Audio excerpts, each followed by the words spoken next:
இறை வார்த்தை மத்தேயு நற்செய்தி அதிகாரம் 7 இறைவசனங்கள் 15 முதல் 20 முடிய.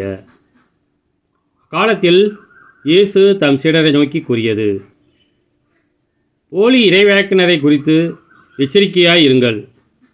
ஆட்டுத்தோலை போர்த்தி கொண்டு உங்களிடம் வருவார்கள், ஆனால் உள்ளேயோ அவர்கள் கொள்ளையிட்டு தின்னும் ஓநாய்கள்.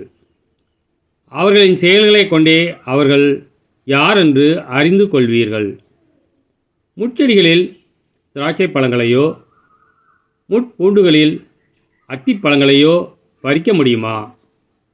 நல்ல மரமெல்லாம் நல்ல கனிகளை கொடுக்கும். கெட்ட மரம் நல்ல நச்சுக்கனிகளை கொடுக்கும்.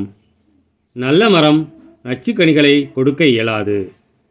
கெட்ட மரமும் நல்ல கனிகளை கொடுக்க இயலாது. நல்ல கனி கொடாத மரங்கள் எல்லாம் வெட்டப்பட்டு நெருப்பில் எரியப்படும். இவ்வாறே போலி இறைவாக்கினர் யாரென அவருடைய செயல்களை கொண்டே இனங்கண்டு கொள்வீர்கள். கிறிஸ்துவின் நற்செய்தி.